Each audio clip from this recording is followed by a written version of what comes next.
Hi hello అండి. ముందుగా అందరికీ శ్రీరామనవమి శుభాకాంక్షలు. సో అందరూ ఫెస్టివల్ ఎలా జరుపుకుంటున్నారండి? మేమైతే చాలా సింపుల్గా మా ఇంట్లో మేమైతే శ్రీరామనవమి పూజ అయితే చేసుకుంటున్నాము.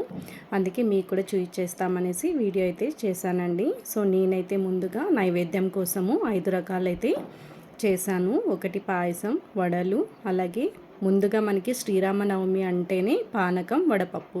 సో ముందుగా నేనైతే పానకం, వడపప్పు, అలాగే పాయసం, వడలు, వేరుశనగ పప్పులు ఉడికించి తిరగవాత అయితే పెట్టానండి. సో ఇవైతే నేను నైవేద్యం కోసం 5 రకాలు అయితే చేశాను. సో ఈ విధంగా మా పూజ అయితే అయిందండి. చాలా సింపుల్గా అయితే చేసుకున్నాము. సో ఇంకా మా పిల్లలు కూడా హారతి తీసుకోవడానికి అయితే వచ్చేసారు. మా పూజ అయితే అయిపోయింది. ఇంకా మేమైతే ప్రసాదం అయితే తీసుకుంటున్నాము, వడపప్పు పానకం అండి. ఇంకా అలాగే మేము పూజ చేసుకొని టెంపుల్కి కూడా వెళ్ళామండి. మనకి దగ్గరలో ఉన్న ఆంజనేయ స్వామి టెంపుల్ లేదా రాముల గుడి టెంపుల్ ఉన్నాయి కదా. సో మేమైతే ఆంజనేయ స్వామి గుడికి అయితే వెళ్ళాము. అక్కడైతే చాలా రష్ ఉండిందండి. సో ఇంకా శ్రీరామనవమి అంటే చాలామంది వెళ్తారు కదా టెంపుల్కి. సో మేము కూడా వెళ్ళేసి దర్శనం అయితే చేసుకొని వచ్చాము. టెంపుల్కి అయితే వెళ్ళేసి వచ్చి నేనైతే లంచ్ అయితే ప్రిపేర్ చేయాలి. సో ఇంకా ఈరోజు లంచ్ అయితే కొంచెం స్పెషల్ అయితే చేయాలనుకుంటున్నాను. సో మీకు ఫైనల్గా అదైతే చూపించేస్తాను. ఇప్పుడైతే మనకి ముందుగా ఒక పార్సల్ అయితే వచ్చిందండి ఊరు నుంచి. అదే అరటిపళ్ళు. ఇవి వచ్చేసి మనకి ఆర్గానిక్ అరటిపళ్ళు అండి. మా చెట్లో ఉన్న అరటిపళ్ళు అయితే మాకు పార్సల్ వచ్చింది. సో ఇవాళే. సో అందులో అరటిపళ్ళు కొన్ని పచ్చి ఉన్నాయి, కొన్ని పండు అయినాయండి. చాలా బాగున్నాయి టేస్ట్ అయితే.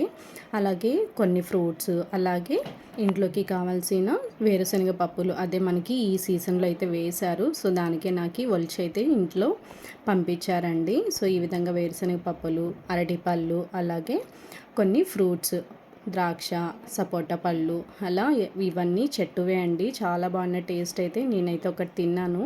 సో ఇంకా పూజ అయిపోయిన తర్వాత బనానా అయితే తినేసాను. టేస్ట్ అయితే బాగుంది. మన ఇంట్లో పండిన పళ్ళు అయితే చాలా బాగుంటాయి కదా. సో ఇవ్వండి నేను చేసిన స్పెషల్ లంచ్. ముందుగా అయితే పాయసం చేశానండి, అలాగే వెజ్ పలావు.